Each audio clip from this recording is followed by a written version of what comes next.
Hello everyone, welcome to education rise. और अब हम हिंदी की क्लास को फिर से कंटिन्यू करते हैं। वैसे मैंने आपको बताया था अपनी सारी क्लासें अब कंटिन्यू हो जाएगी। तो हिंदी की क्लास में हम पढ़ रहे थे अलंकार वाला टॉपिक, और अलंकार की आज की इस क्लास में हम पढ़ने वाले हैं यमक अलंकार। इससे पहले हमने श्लेष अलंकार पढ़ा था। यमक अलंकार को अच्छी तरह से मैं आपको समझाऊंगा बेस्ट एग्जाम्पल के साथ। दो इसके एग्जाम्पल देख लेंगे और क्लियरली आपको समझ में आ जाएगा। और साथ ही साथ हम कंपैरिजन करेंगे श्लेष अलंकार और यमक अलंकार में। अगर आपने इस क्लास को पूरा देख लिया तो आपके श्लेष और यमक में जो कंफ्यूजन होता है वो बिल्कुल आपका दूर हो जाएगा। तो आइए शुरू करते हैं। आप यहाँ पे देख रहे हैं यमक अलंकार में क्या होता है कि शब्द की आवृत्ति होती है। सीधी सी बात आपको इतना ध्यान रखना है कि इसमें शब्द की होती है आवृत्ति। जिन बच्चों को बिल्कुल भी नहीं पता ना, उनके लिए तो क्लास बहुत ही शानदार होने वाली है। तो अब यहां जब शब्द की आवृत्ति होगी, अगर दो बार शब्द आया है तो दो अर्थ होंगे, और अगर ज्यादा बार अगर आता है तो उसके ज्यादा अर्थ होंगे। तो शब्द की आवृत्ति होगी और अर्थ भिन्न होगा, इतना आपको ध्यान रखना है। अर्थ जो है वो होगा भिन्न। ठीक है, ये होता है यमक अलंकार में। अभी हम श्लेष से कंपैरिजन करेंगे, लेकिन लास्ट में ध्यान रखना। पहले एक बार आप इसको समझ लीजिए, नहीं तो अभी कंफ्यूज हो जाएंगे आप लोग। तो इसकी परिभाषा क्या हो सकती है कि जहां एक या एक से अधिक शब्द, दो चीजें, दो कंडीशन हो सकती है। या तो एक ही शब्द की दो बार आवृत्ति हो सकती है, या फिर अलग अलग शब्द है और जैसे दो शब्द या दो से ज्यादा शब्द और उनकी अलग अलग बार आवृत्ति हो सकती है। तो दोनों कंडीशन हो सकती है, ध्यान रखना। अगर आवृत्ति हो रही है और किंतु उनके अर्थ भिन्न भिन्न हो, मतलब जितनी बार आवृत्ति हो रही है उतनी बार अर्थ जो है वो भिन्न भिन्न है, तो वहां पे होता है यमक अलंकार। चलो एक उदाहरण देखते हैं। उदाहरण से आपको बेस्ट तरीके से समझ में आ जाएगा। पहला उदाहरण हम देखेंगे कि काली घटा का घमंड घटा, नभ मंडल तारक वृंद खिले। अब आपको सिर्फ इतनी लाइन याद रखिए, काली घटा का घमंड घटा।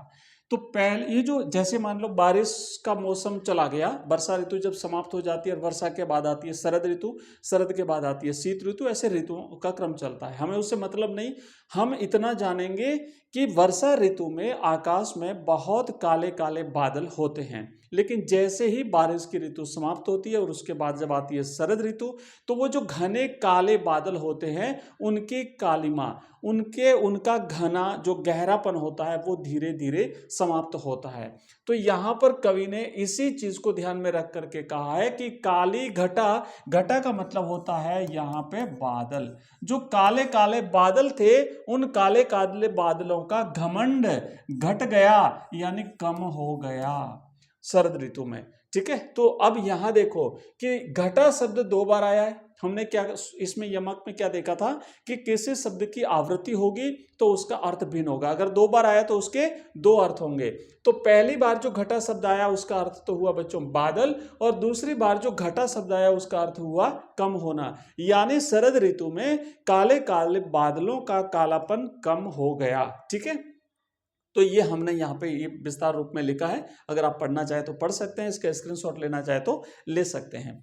तो अब हम आगे देखेंगे, एक और इसका एग्जाम्पल देखते हैं। बेस्ट एग्जाम्पल देखने वाले हैं, और वो बेस्ट एग्जाम्पल ये है, आप यहाँ पे देखेंगे।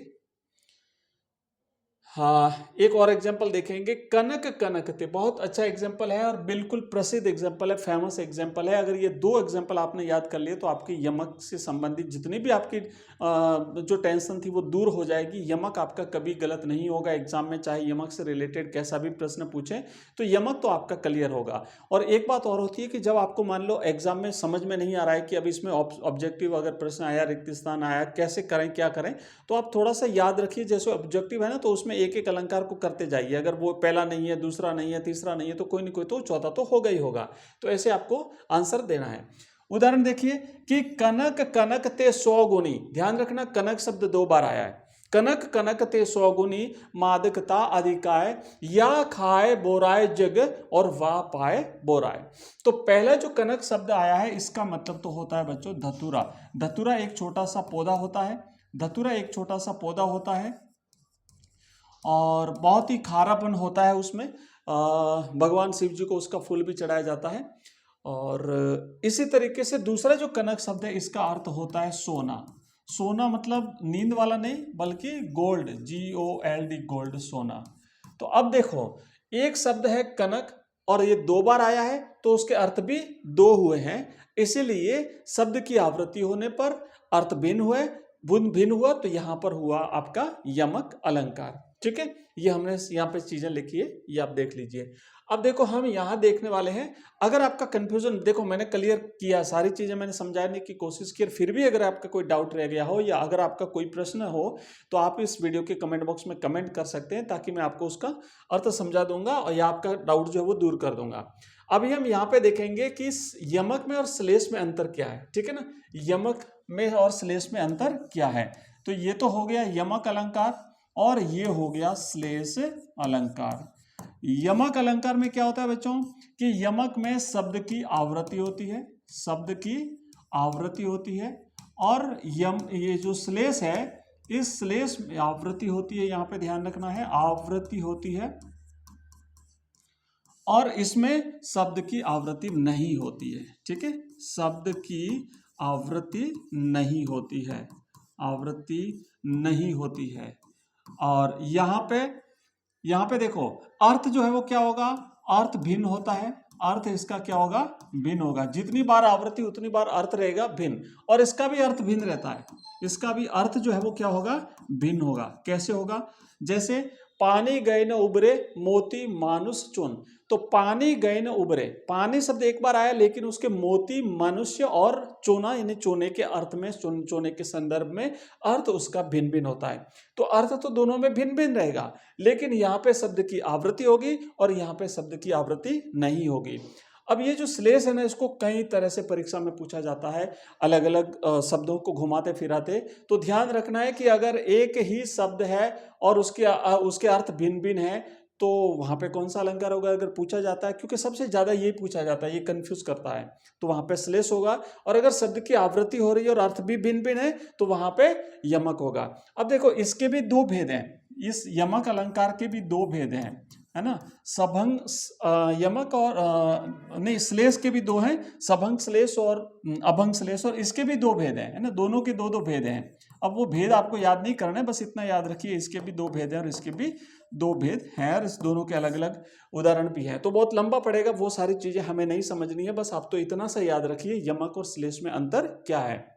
इन दोनों के बेस्ट एग्जांपल 2-2 3-3 एग्जांपल आप लोग याद कर लेते हैं तो आपके इस अलंकार से रिलेटेड चाहे कैसा भी प्रश्न क्यों नहीं आता है, कोई भी आपका नंबर जो है वो नहीं कटेगा। तो ये हमने 2 अलंकार किए। हमारी आने वाली अब ये क्लास अपनी निरंतर कंटिन्यू रहेगी, और इस क्लास का अपना टाइमिंग रहेगा बच्चों 5 बजे हम फिक्स रखेंगे, है ना। अभी आज हो सकता है थोड़ी सी लेट मिली होगी आपको ये क्लास, लेकिन अब रोज ये 5 बजे शाम को ये क्लास रहेगी। इसी तरीके से अपनी हिंदी साहित्य की क्लास है वो सुबह आपको 6 बजे मिलेगी, फिर से हम कंटिन्यू करेंगे, और सुबह 6 बजे हम इसे कंटिन्यू करेंगे हिंदी साहित्य की क्लास को।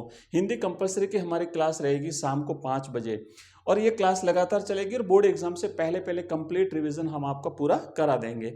तो आज की क्लास तो जो हमने अलंकार पढ़ा है, अगर आपको ये पसंद आई है तो आप इस वीडियो को लाइक करेंगे, साथ ही साथ अपने मित्रों के साथ शेयर करेंगे, और चैनल को सब्सक्राइब करना बिल्कुल भी ना भूलें।